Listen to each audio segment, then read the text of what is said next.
Well, we're back, and I'm not going to say we're the best looking people on YouTube, but I'll tell you this. When I get undressed in the bathroom, the shower's always turned on.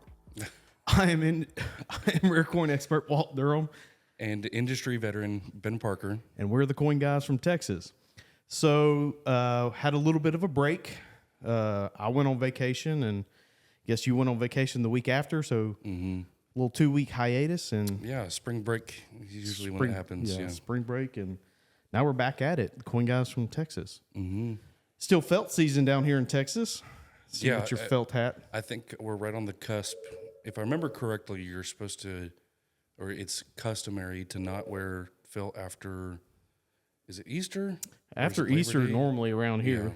Yeah. So I've got a day left, I think. You got like a day left. Yeah. And then it's gonna be straw. Are you gonna wear straw hats from here on out? Straw hats. Yeah, it's too hot to wear felt. But Well, today we are going to talk about what we believe is the 5 most controversial coins that the United States Mint has ever struck. I think that's a good topic. But before we get into that, gold has been on a tear. Yeah. Silver's been doing pretty good. So where are precious metal prices? All right. So today, it's been a good day. It's been a really good day for gold. It's been a good day for gold. Silver's got to catch up. Silver has to catch up. It's moving. So there's gold at $2,231.50 as of right now, which is really exciting. We are well on our way to higher prices, new records. Last couple weeks, it's just a record's been broken almost daily. It slowed down for a little bit. So there's a lot of things that are happening. And, we always say it's an election year. So things are a little volatile. Things are a little crazy. Well, we said it earlier, too, that, gold, we said at the beginning of the year, gold's in a bull market. Whether you want to believe that or not, gold is. And it's kind of proven us to be right. Absolutely. And so with silver, we always bring up the gold to silver ratio. And if you don't know what that is, go take a look. Do a quick Google search for it. It's just a little bit lacking right now. Silver right now is sitting right at $24.98. So I really want to see it cross 25. I think that we have some... once it breaks that point, I think we're going to see a lot more movement in the price. Right. But... that's everybody should be pretty happy with that number. So where do we sitting at the gold to silver ratio? About 90 to 1, roughly. So it's, for those that don't know, it's pretty simple. It's just how many ounces of silver does it take to equal 1 ounce of gold? Yeah, so let's just do a quick run on that. So let's just make it an even 2230 divided by 25. Let's just round up. It's 89. 89, so right in between the 88 and 90, right? Yeah. So historically, the gold to silver ratio has been a lot less than that. That's why people say one of two things has to happen. Either gold has to go down or silver has to go up. And gold doesn't appear to want to go down. So you would think that silver would have to go up. I believe that, silver is incredibly cheap right now. It just looks incredibly cheap. I remember $35 silver with gold at, $1,200. Absolutely, yeah. So, and platinum's still doing fairly good. Yeah, so platinum and palladium they always struggle. They're struggle bunnies when gold's doing this well. Absolutely. So platinum right now is at $925.70, and palladium's at $1,051.50. So platinum, we need to see it over 1,000. It's been flirting with it for quite some time, and palladium is just not where it was. Put it that way. That's not for sure. It was. So silver American Eagles today from us, and we'll link them in the description, are $32.40, I believe. That's with a credit card, small quantities. Free shipping over $100, and gold American Eagles are $22. Ooh, don't get me lying. Don't lie. I don't want to lie. They're gonna hold you to it too. Yeah, they'll probably hold me to it. 24.22. 24.22. 24.22 with a credit card, and every one of those ships free. So we are going to talk about the 5 most controversial coins that we believe are the 5 most controversial coins. Yeah. So why don't you start us off on what you believe and we're not going to go in any particular order. Yeah, this isn't most controversial to least Yeah, controversial. just or you know, you've picked 2 coins, and I think I've picked 3, and together that makes 5. Okay, if my Texas math is correct. Okay, so first one I want to talk about is one that is, I guess, more recent. It's just come up a lot more, and we talk about platinum. Well, it's made headlines before, and it comes back around. It kind of makes it through the news cycle, but we've heard talk of the $1 trillion platinum coin. This is one that has not been made yet. This is not a coin that's been struck, but they flirted with the idea for quite some time that, whenever there's a government shutdown and there's a lack of funding and they need money coming from somewhere, starting in 2001, I believe, is when it first started, Congress passed law that they can strike a platinum coin without congressional approval, and it can be any amount of money as far as the denomination goes. Right. So they've said trillion, it could be 2 trillion. It can be literally any number that they want to make. So does it have to be out of platinum? Yeah, so the laws are very strict on this. It cannot be gold, it can't be silver. I don't think they've even talked about it being palladium, but I was just under the understanding that it just couldn't be gold or silver. yeah, as far as I know, and in 2001, palladium wasn't a thought. No. So now we have palladium coins, but it could. So they could make, realistically. Do you think they can make $1 trillion palladium coin? I think because platinum was kind of like the new kid on the block at the time, as far as, well, not necessarily for coinage, but it was not gold and silver. We have so much else in gold and silver that there was some gray area. It was just easy for them to say, "Hey, well, let's make a platinum coin." So what do you think that would do if they actually struck a coin like that? I mean, wouldn't that just like destroy the U.S. dollar? Probably in some way, but really think about it, they don't even have to do that anymore. I feel like you turn on the news now, and all of a sudden they find 1.5 trillion for this and 2 trillion for that, and it's approved anyways. So if anything, we're already doing that without striking a coin. But the whole purpose, though, is that they strike it and then they deposit in the treasury. Right, but that would, to me, would have other people lose faith in the full credit of the United States. Yeah, I mean, that's why it's controversial. It's yeah. Some people call it a gimmick. It's kind of a joke that this is even a discussion, but it's set up that way that if they really wanted to do it, they could do it. And like I'll get a little political. Things are a joke since like 2019, 2020. Things are just a joke in America. Well, I'll leave it at that. I'm gonna just. You're not gonna be. I'm not gonna die on any hill, but I'm upset with a lot of things in the past 4 years. Well, I believe a lot of people are, and yeah, we're just gonna leave it at that. We're gonna leave it at that. So that's I say that first one just because it's somewhat relevant. We've seen it pop up, here more recently, and it happens, every 4 to 6 years or so. It comes back around and it's up for discussion. So, and if I'm not mistaken, and somebody can Google this, but I think the Canadian Mint did $1 million coin, gold coin. Wasn't there one that was stolen too? I don't know about that, but there was it's like a huge coin. Yeah, it's a huge coin, and it's $1 million, Canadian maple leaf. But yeah, isn't there a kangaroo too? So there's I don't possibly know. There's some huge coins out there. Yeah, I think the Mint should do $1 million coin and just put it on display and like go to all the coin shows. Like a traveling. I bet there'd be a fight between the grading companies to certify it. I mean, what are you going to put it in? You'd make a custom holder for it.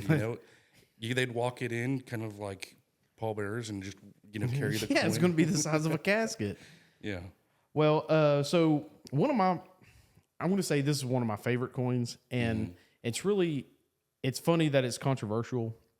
To me, it's funny, but as far as design goes, I get the artistic behind it, and that's the Type 1 Standing Liberty Quarter. And the reason it's controversial is made in 1916. They stopped the Type 1s halfway through 1917, and that's because that Lady Liberty, there's no nice way to put it, but she had a boob out. You know, the artist rendition of her, you know, was her she's nude. Yes, her left breast is exposed. And so you can imagine that in 1916, 1917, that the public is a little different. You know, we're a little desensitized now. Is that the right word I'm looking for? Absolutely. I mean, just over time, we're a lot. You know, you're starting to see more and more curse words on TV. It's getting worse. It's getting worse. Yeah, and you know, so we just not so much stuff offends us anymore. Like things are not the same. Yeah, they're not the same. So the people in the public really outraged about. I bet. Yeah, well, but it as far as like the details on the coin, to me, it's like, and I love that they recreated it out of gold in 2016, and they used the exact same die, so it is a bare breast, you know, in the 2016 gold one, and it's just one of those things. Like nudity is a thing, you know, in the early 1900s, you know, mid 1900s, you know, it's frowned upon. But if you look back into like 17th, 18th century, and even before then, you know, you look at all these famous Greek statues and stuff. Nudity wasn't considered like such a bad thing. It was the human body and so on and so forth. But the U.S. Mint finally put a stop to it halfway through 1917. I really like that coin because as a collector, you can go and say, there's only so many of the. Is it considered a type? Or is it okay? So the first type 1, you get one of each. Right. And that's a really nice little set to have. And it has history to it. And it has a story to tell. Mm-hmm. And that's the cool thing about coins. If you're, you know, you always want coins, or to me, you would want coins that have a story, because not a lot of people know. I mean, it's a great way to tell the history. You know, not a lot of people know. Like today, if I went to a supermarket, how many people would know that we had a coin that had a bare breast exposed? How many phone calls do we get from people who find presidential dollars and think they hit the lottery? Yeah. Because they didn't know that they exist. And I have to tell people all the time, presidential dollars are extremely common. It was a failed, you know, concept by the United States Mint's sitting on $1 billion worth in storage facilities because nobody wants them. So they're not rare. Yeah. You don't see them often because they're not in circulation because nobody wants them. Yeah, nobody uses them. So I do. I go to the bank down the street and I'll buy whatever they have, and we use them for like ice machines and stuff like that. Oh yeah. But yeah, I don't buy them for like collecting purposes. But, no, I mean, but just, you know, I just think, you know, there's a lot that people forget, you know. Without a doubt. And so you might say some of these coins that we're talking about, they're really fun because in some ways controversy can mean it has a really great story behind it. And if it has a really good story behind it, it's something that probably has value, like the type 1 from that year. It is more valuable. It absolutely is more value, but it's also very affordable in average grades. Like it's an affordable coin that even like a novice collector. Yeah. And if you really want to put some, you know, power behind it, I guess you could say you could buy the 2016 gold version of it. Oh yeah. And to me, that, you know, that coin struck in 24 karat gold. It is literally, you know, the U.S. Mint talked about coming back out with in 2025 or 2026. You know, some more, like that was the coin that I would want restruck. They've already done it. Yeah. So to me, like the design detail on it, but it's a very interesting story piece. So it's a controversial piece, obviously, because of the bare breast. I like the piece because you can teach younger people and sometimes even older people about that coin and the controversy that was behind it. So that's going to be my pick. I'm going to put it on the list as controversial. Okay. Yeah, absolutely. So what do you got? We got another one? Yeah, there's another one. It's the 1909 Lincoln Penny. Oh. So I really enjoy some of the leading up to this. If you think about all U.S. coinage prior to 1909, none of it featured an actual person that was living at any point in time. So this was the first time in U.S. history that we struck a coin and it was going to feature a living person like Abraham Lincoln. So the public and it's hard. It's very difficult to try to put yourself in that mindset of you've never had a president on a coin before. People are kind of excited about it, and put yourself back in 1909, and you're anticipating the release of this design for this coin. So the guy's name's Victor David Brenner, I believe, and after the approval of the design, they start the production for these Lincoln pennies, and people were outraged. It was bad enough that whenever they saw the design for it, there was crowds. Police had to calm them down. And that's funny to think of nowadays. yeah, they were just really upset with not the fact that it was a living person or a president on a coin. I mean, he was upset with President Lincoln, but Right. they were upset with the designer's initials being present on the coin, the placement of them, the size of them. To me, the size of them was very gaudy compared to the size of the penny. Yes. Obviously. So I could see that, but I don't know, like if that would just like get me offended, or if that's the right word for it. Well, I don't know. And like you think back to why Teddy Roosevelt didn't want "In God We Trust" on coinage is because he, what's the word, sacrilege to, or what's He believed that, because money is sometimes used for sinful things. yeah, exactly. So maybe, if you think like the mindset of those people back then, and having your name that big and bold and present on a coin that's a part of our country, that might be giving one person too much presence, And this is something that until you just said that I really didn't think about is, penny collecting was a big deal, years ago, Yeah. many moons ago. And it's now that it makes sense of why it's such a big deal, because in 1909, people's dads, right, started collecting these new pennies. And then in they got the different mint marks, and then in 1910, and they kept it going. And so that generation grew up in Dansko, what they called the Dansko albums. Yeah. Started, because their father, had started, a penny collection. And it really makes a lot of sense of how that all ties in. The penny market has pretty much died off because of the amount of collectors. They're just not special to people, as many people as they used to be. Yeah, I could see that. And so it just, like I said, it makes a lot of sense, being that, because I've never thought of it that way, that it was the first coin to actually have a living actual person on it. Everybody says, well, the Morgan dollar, that was, so-and-so, and there's always speculation, but, you can't deny that Abraham Lincoln is on the penny. And so that makes everything come together for me. I think I'll just touch on this real quick. I think a beautiful aspect of coinage is, we get so stuck, living in the present, it's 2024, and in the scheme of things, 1909 was not that far away. No, not in the grand scheme of things, no. And then before that, the Civil War, some of those people that were upset with this and that were experiencing that first time that the Lincoln penny ever came out, right, had people that were in the Civil War, relatives, family members. Time's not really, it's going by quick, but it hasn't been that long since a lot of this stuff's happened. So, and the good thing about this too is that because of some of this controversy, they stopped the production, they took off the initials, right, and now the 1909S VDB.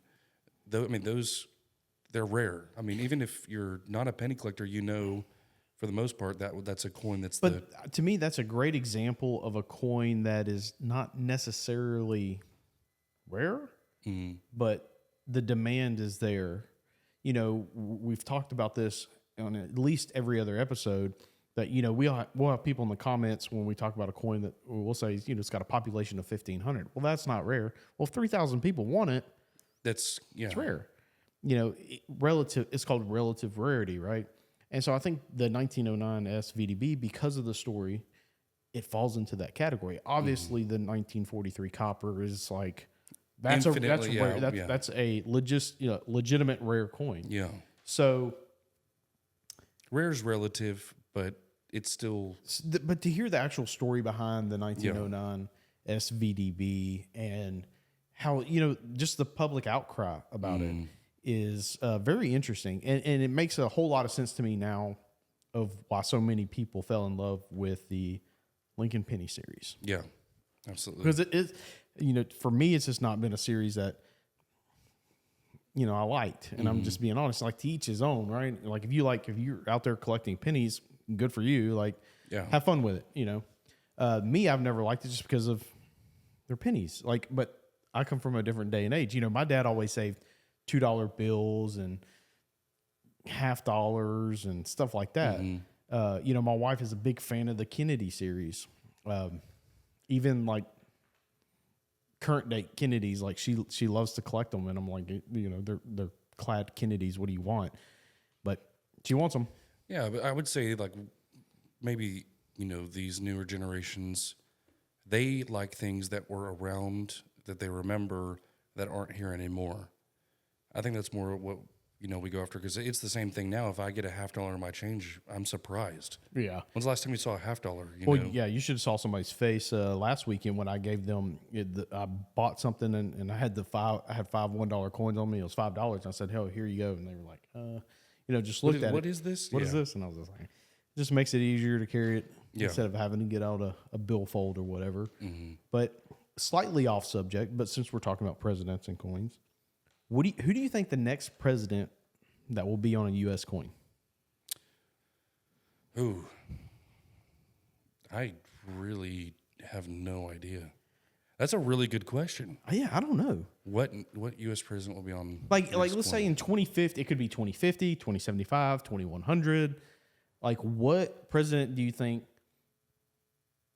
Like, you would like to say Trump just because he's so controversial and yeah. But on an actual, and there's actual genuine legal tender U.S. Trump coins or Trump coins. They're not U.S. legal tender.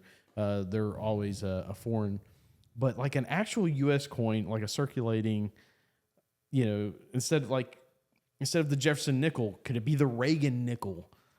Or yeah. I mean, who's another like president that's impacted? Obviously, you have Lincoln, and that's a hard thing for me to think of. Like, who would be the next president on a coin? What about Roosevelt? Oh, that's a good one.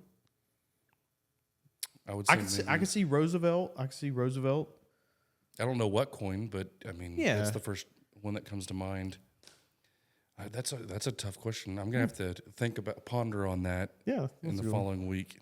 Well, speaking of fantasy strikes, for the Morgan and Peace silver dollar collectors, we're going to go to the next controversial coin, and that's the 1964 Denver minted Peace silver dollar that people say doesn't exist. And it really doesn't. It doesn't exist. But it did exist. It did exist. It did exist. Well, people, here's the controversial thing. So if you are a collector of U.S. coins, the Peace dollar series ended in 1935, and that was it. Well, in 1964, U.S. Mint struck 300,000 or so. 1964, Denver minted, because they were minted at Denver, Peace silver dollars. And lo and behold, they stopped. They never released them to the public. And supposedly melted all down but two. And then since then, those two have been melted down. Now, there's been rumors that people own, like U.S. Mint employees got two each that they snuck out. But the way the U.S. law works, if you come across a 1964 Denver minted Peace silver dollar, it's illegal to own. Wow. So they produced them? Yes, they produced them. They melted down. Like it was a little over 300,000. But because it was never released to the public, they're illegal to own. So if they were to trade, they would trade on the black market. Are you familiar with a guy named Daniel Carr, the Moonlight Mint? I think it is. I don't think so. He does like his own minting, and he's become really popular with collectors. But one of the things he does is a 64 D peace dollar. He makes it. Yeah. But obviously it's not the real one. Right, right. It's a fantasy strike. And that's a really, man, the U.S. Mint missed out doing What do that. you mean? Man, they could have really did a 2024 D peace silver dollars. I just thought of that. That'd been cool. That'd have been 60 years. If they jump on it, right now, Yeah, nothing goes quickly with the U.S. Mint. But yeah, wouldn't that be cool? yeah. You take because like that's like, Well, they're doing the peace dollars this year. yeah, they are doing the peace dollars this I year. wonder if they could do something with it. But where are those West Point, San Francisco? San Fran. Would the mint states do that? Yeah, Okay, but they just put the mint mark on the proofs. yeah, Okay, but they're all minted in San Francisco. I think so. Okay, Not 100% on that, but Denver. Denver. Come on, do it. They could just swap it. Bring the machinery. Yeah, Do that. There's got to be something they can there's do. got to be some way. So back to the 1964 D. Yeah. It's a fantasy coin for a lot of people, but again, illegal to own because it was never released to the public. So, and that's come to light with the 1933 $20 St. Gaudens, right? There was, That's the Farouk? yeah. Well, recently, and I say recently, within the last 10 years, a family had 10 or 13 of them that was passed down generation to generation, and the U.S. government confiscated them. So, in essence, if you want to know what that feels like, you've got 10 of the rarest gold coins on Earth, which easily is valued at $80 million. I mean, $8 million a piece, I don't think is far-fetched for those coins. But let's say 20 to 80 million, 2 million. Any million. Yeah, It's a millions lot of dollars money. worth of coins. It's a lot of money. And the U.S. yeah. government stepped in and confiscated them. And went all the way to the Supreme Court, and the Supreme Court ruled that the U.S. government has every right to confiscate them because they were stolen from the United States Mint. So therefore they're illegal to own. They may have melted them, which would have been a huge mistake. But the Farouk coin, because it was actually, there is record of it being sold, that is the only coin legal from 1933 to own. Okay. So with the peace dollars, there was none of them ever released to the public. So if one does surface, it's not technically legal to own, and you would set yourself up for a Huge legal battle. yeah. Yeah. And from what I understand, you're not going to beat the United States Mint. Do you beat them? You're not going to beat them. No. I wouldn't think. No. I mean, if they say it's illegal, it's illegal. Yeah.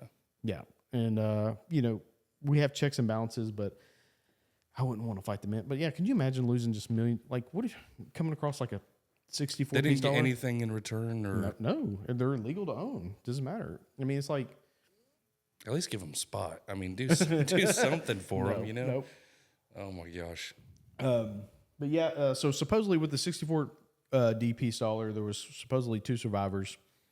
And now they say those have been melted down too. Yeah, sometime in the 1970s, those were supposedly melted down. So I've never seen a 1964 D piece Or dollar. even heard about one appearing, or No, not really. But again, illegal to own. So Yeah. if somebody offers you a 1964 Denver Mint peace dollar for hundreds of thousands or millions of dollars, understand you're putting your money at risk. yeah, absolutely. But I guess we'll do.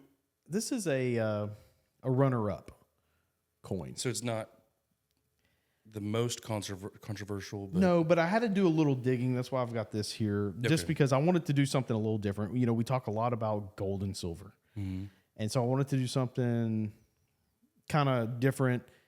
The penny, I think that was a good one, but that's a popular penny to collect. But the 1946 Rosevelt Dime. How much do you know about Rosevelt dimes there, Benjamin? Not a lot. So it was introduced to honor a recently deceased president. And at this point in history, like you say, the nation was a bit cautious. The Cold War, Senator McCarthy, was that him? Launched an anti-communist movement. And so, them commies, that's the kind of what was going on in 1946. Well, this dime comes out, and on below Roosevelt's neck, on the left side of the date, there's a small JS, initials JS. Now, we've been in the business long enough to know that JS is probably going to be initials, even if you didn't know that. Yeah. And that's exactly what they were, the designer's initials, and you can see them right there. But conspiracy theorists, as they do best, and there are no conspiracy theorists on YouTube, so this will probably go over everybody's head.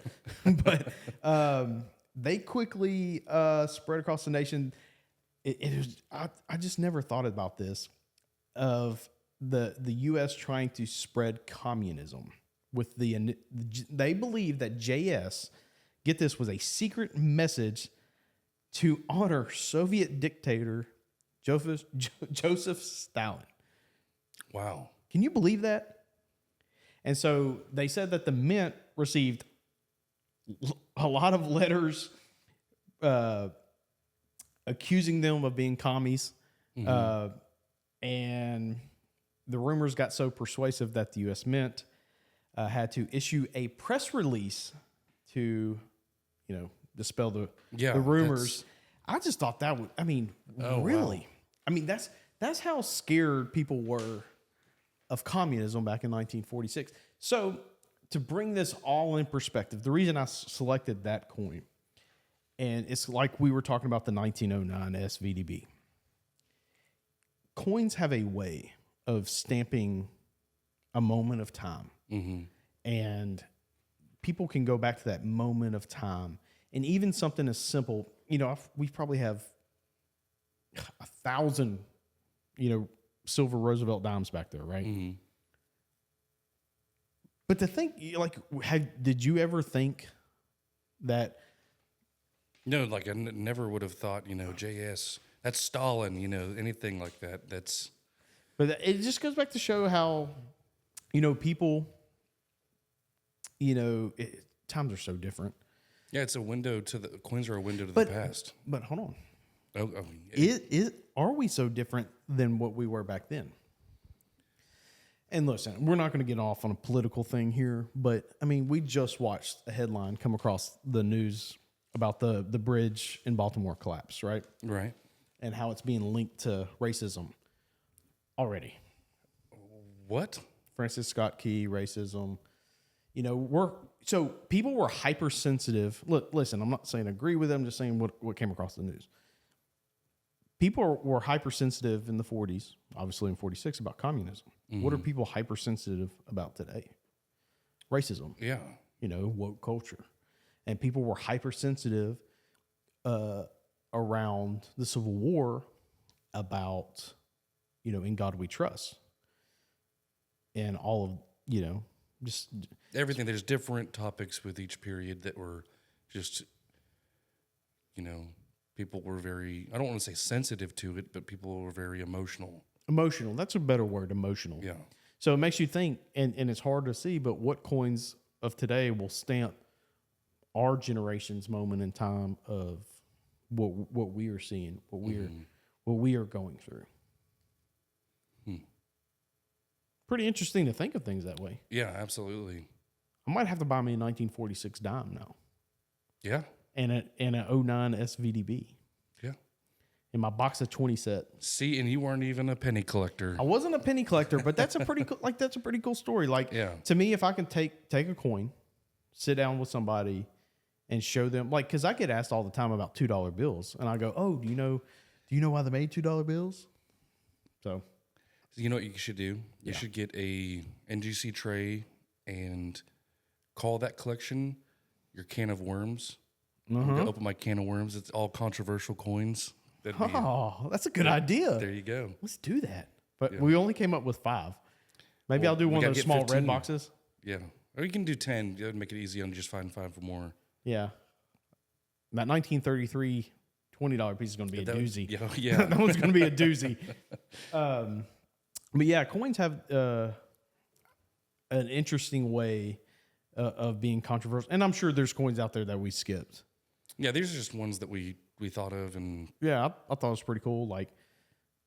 U.S. Mint, if you're listening, which I highly doubt it, but if you're a mint director at the U.S. Mint, 2024 D peace dollars, Yeah. $1 million gold coin or platinum coin, or palladium. I think that'd be a great idea. Mm-hmm. And did the mints ever say what they're bringing back out in 2025? The old, I don't think so. Old designs. Yeah, I think that. I don't know, but anyway, I wonder. We might have to do a part 2 to this. See if we can find 5 more. Then I'll do a can of worms collection. There you go. You gotta start building it. Yeah, it took a lot of research to find 5. Yeah, we'll have to. I want this to. I would definitely think we should make a episode 2 or a part 2 to this. Yeah, we could do that. Anything else you think is going on in the industry that people might want to know about? Not necessarily right now. The really good thing about when gold and silver are moving like this is that if you've been in it long enough, you're going to notice that there's a delay in the changes of prices for certified coins. So if you need an extra push to, jump and buy that coin that you've been looking at, finishing your collection, a key date, anything like that.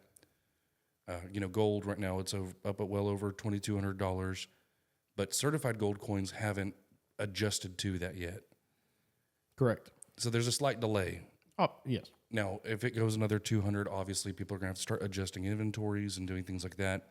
But if you've been waiting to get a certain coin, now is your push to do it, because go ahead and get it, because you're already seeing movement in the market, and all that's going to do is push certified coins and other things. Listen, we said time and time again, if I could, sit down with one, with every individual, and I'll tell them this: the more you see gold and silver in the news, the more people come in to buy it. Yeah, it's just like cryptocurrency.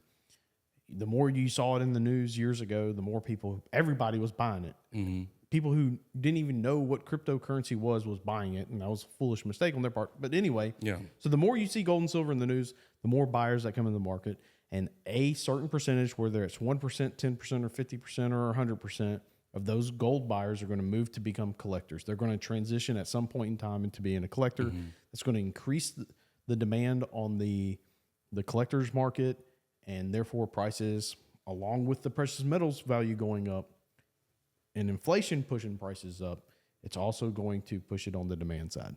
It's just how things work. Yeah. The only other thing that I would say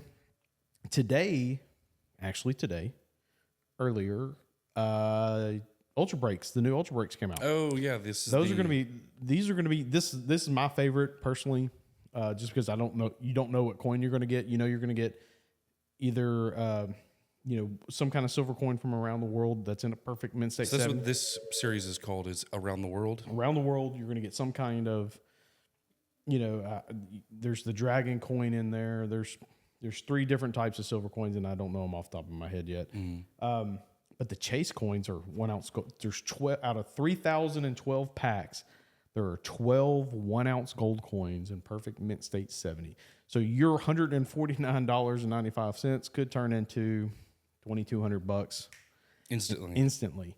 I think that's more. Or more. There's 3 of each of the gold pieces, because it's 3 different countries, right? Correct. And then there's 3 of each in the gold, and then there's the infinity label for 1 of each of the gold. Correct.